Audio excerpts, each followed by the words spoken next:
The Kingdom Come Deliverance 2 situation is becoming wild now. I was busy this last week, so I really didn't pay attention to the news, but apparently the co-founder, Warhorse co-founder, is feuding with Rev Says Dezu, who's a YouTuber that they've labeled a grifter. This always turns out well for video game studios when they attack YouTube channels and gamers, the very people who are supposed to consume and buy your product, your video game that you work hard to make. This never goes well for any studio. So, Kingdom Come Deliverance 2 has been getting a lot of controversy recently. It seems like all we've been talking about this past week is LGBTQ stuff in this game, to where Saudi Arabia has banned the actual game from being played there, as well as other instances that just are not really making this game have any kind of good PR. And to be honest, the game itself isn't really causing the stir, because I've already heard from multiple people, including Jay Viper, shout outs to them, that this gay cutscene is actually an optional thing that you can miss if you don't even, I guess, explore the secondary quest or whatever is happening in this game. Yeah, I mean, we could have been okay with that. I liked Baldur's Gate 3. I really didn't care too much for the gay stuff in that game, but it didn't bother me. What bothers me is when you have people at studios attacking people. So the game itself isn't causing the stir. It's more of Warhorse Studios. It's more of Warhorse Studios co-founder Daniel Vávra, and pardon me if I pronounced that wrong, I really don't care, who's basically had this disagreement with a popular YouTuber. That seems to be the story, right? Whether it's a developer, a journalist, they just can't stand it when these YouTube grifters call them out. And this has basically become a PR nightmare for them. So yeah, Vavra labeled Rev a grifter. That's the word that these people use when there's no real argument, when you're going against everything that these people believe and you're making money. At the end of the day, it's money that's a problem. They call you that. When you dare to discuss anything negative about the game or the movie or the TV show, these wokies attack you. So in this video that Rev made, they were discussing pre-order cancellations. Their takes in this video are actually really well done. Pretty fair. In fact, Rev has a pretty big audience, and a lot of you guys that watch his channel watch their channel as well. They're held in a high opinion. They're well regarded in the community. And again, like I said, their takes are pretty thoughtful. They're pretty factual. And Vavra's response to this was not professional in any manner. They could have actually just ignored it, to be completely honest. But these people can't do that. They basically attacked Rev, adding fuel to the fire, causing this whole thing to blow up even more, which in the long run is going to backfire on this. Now, I'm slowly but surely catching up on all the other stuff, all the other controversy with this game. Essentially, people are accusing Kingdom Come Deliverance 2 of being woke. And we've seen this time and time again. The patterns are here. 2024 exposed a lot of studios. Veilguard came and flopped. And now that Kingdom Come Deliverance 2 is coming out, people are already looking for warning signs. And they're there. People are calling everything out from character diversity. Yeah, if you have a lot of different colors, but just normal looking white people, and you exclude the white people, it's exclusionary, guys. Diversity is not inclusivity, it's exclusionary.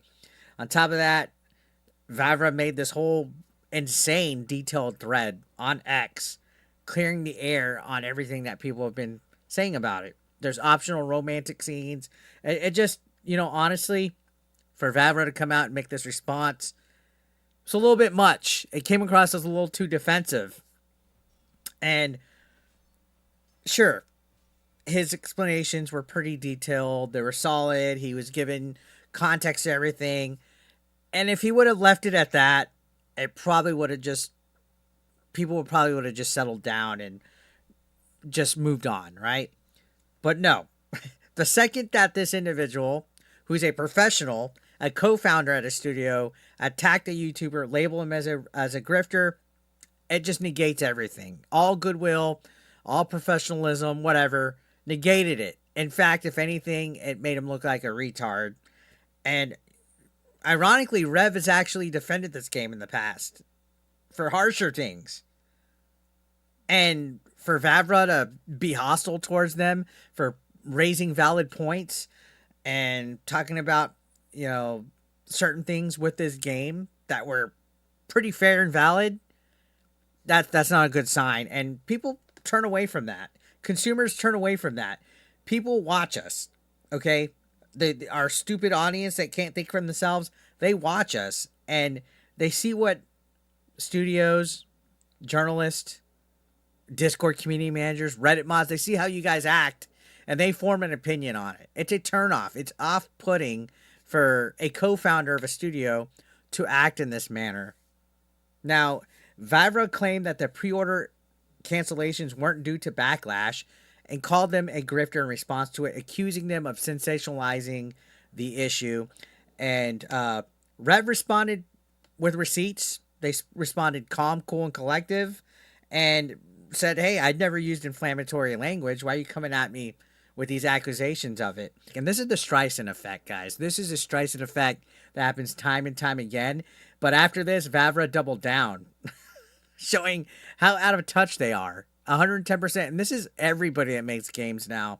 They want to make games for a modern audience that just does not exist. A modern audience that is just doesn't support anything financially. And all these games fail. Rev wasn't attacking the game. And they actually defended it, like I mentioned in the past, while offering constructive feedback and criticizing back. And instead of addressing the actual criticism, Vavra took an aggressive approach. And that just alienates gamers. You should never do that. You should never yell at your consumer. So now, more people are canceling. More people are backlashing against your studio. And, yeah, that's what happens when you can't take criticism, guys. And now all eyes are on this. Instead of actually building hype for this game and trying to sell copies, game developers these days, and this doesn't go for Kingdom Come Deliverance too, it goes for Veilguard, it goes for all of them. They would rather lash out at anybody that dares criticize them, anybody that's not woke, rather than actually engaging, having a conversation, addressing criticisms, clearing the air, talking to the possible buyers of their games. No, they would rather just create unnecessary drama, and they'd rather alienate people. They'd rather make gamers feel like, hey, I'm definitely not buying that. I'm not supporting anything this studio makes. So, I mean, I've seen a lot of people make content about this. Smash, Atreus, New Blackstreet, Hypnotic. This is the next big fucking fail here, guys. And definitely Vavra's little unprofessional temper tantrum is going to be a root cause of it. So what are you guys' thoughts? Let me know in the comment section down below, and I'll see you on the next one. Thank you for watching.